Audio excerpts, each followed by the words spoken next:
It's Renee, and as requested, I'm starting a series of vlogs called Hurricane Prep 101. These are basically going to be geared towards people who are new to this area who have to worry about hurricanes. And the first subject, as you can see, I'm in the midst of, we just got through Harvey, and so the place is kind of a wreck from being trapped in here for so long. But the first topic I'm going to cover, and because it should be kind of short, is batteries, flashlights, candles, things like that. Now, what you see, I kept all my supplies in one area, which was on top of my deep freezer, right here, which we never opened, so that's good. But one thing you're going to need, especially if the power goes out, you need candles, you need flashlights, and you need batteries to run things. So that's what we're going to cover. As you can see, keep everything in plastic, Rubbermaid totes. Lessens the chance of water getting in and destroying your supplies. In here you'll see my collection of candles with plenty of lighters and matches in just a little bag. I think my shower curtain or a window curtain or something came in here. But anyway, you pack it with plenty of lighters, matches, butane, you know, whatever you need to create fire, which that sounds kind of bad. Okay, plenty of flashlights. I got 300 or 400 running around, and lots of actual candles. Now I collect candles anyways, so now would be a good time to run over to Santa Fe. If your streets are cleared, stock up on your candles, your soy candles. They burn wonderfully and for a long period of time. They're in a good glass mason jars. Santa Fe Soap Factory, pick up those candles if you're in our area, if I could ever get it into focus. There you go, SantaFeSoaps.com. Like I said, they come in mason jars. They are handmade. They burn for a long time, and they smell real good, so even if you don't need them in the event of an emergency, you have them just because. And I have some Glade candles, scented candles I got last Christmas that time, I think, with coupons, and I didn't even break into but 2 of those. I got little tea lights from, you know, different places. These are Yankee Candle, I think, but yeah, Yankee candles. And you got taper lights, you got Glade lights, you got, I recommend getting the ones in the glass because they're a tad bit safer than just ones you have to put like out somewhere like these, or in little candle holders, you know. But whoa, we're gonna drop everything here. So anyway, sorry. I really recommend candles that are made in mason jars. Like I said, Santa Fe Soap Factory. You can get tons of different kinds.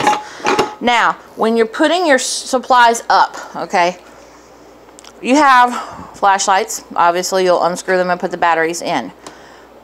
Do that right before your storm's coming through. If you're staying, obviously, if you think you're going to need them.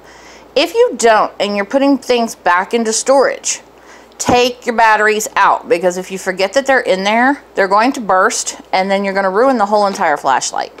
So, take your batteries out of your flashlights. Put them in with your candles, and wherever they went, your matches. And that's having a prepped candle box. Your batteries, I just went to the Dollar Tree, and I did this just to have. Got one of the cheap little $1 toolboxes. However, you can get, I also went to Harbor Freight Tools, because even though I'm a girl, I'm addicted to Harbor Freight Tools. And they had little coupons to get their small ammo boxes super cheap. So I'm in the process, because I think I have a little bit more room in the ammo box than I do in there. If not, I'll use both. But I'm in the process of transferring all my batteries. Okay. Now, a lot of people just stock up on things to stock up on. Don't do that, because it depends on what you have in your supplies as to what you're going to need.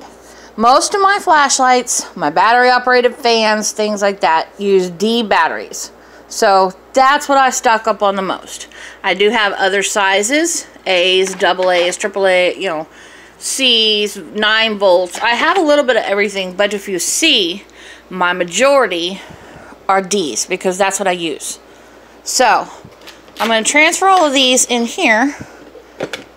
And like I said, I think I'm going to have more room in the ammo box than I do in that little toolbox. But if not, I can just use both. It's no big deal. And again, the ammo box will probably keep them more dry than this cheap little box. So anyways, you know, you can see as I'm transferring them in here, I just stack them in here. You know, the ones I haven't used. And now, the only other thing you need to remember is if you've gone through a preparation and you have used, partially used, some of your batteries. These are all the batteries out of my flashlights and my fan. Ziploc them and put them in with your battery storage so you know to use those first, because these only have a partial charge or life compared to your brand new batteries. So if you used them in flashlights or anything else, Ziploc them, use them first, then you'll know. That's pretty much it for battery and light preparation.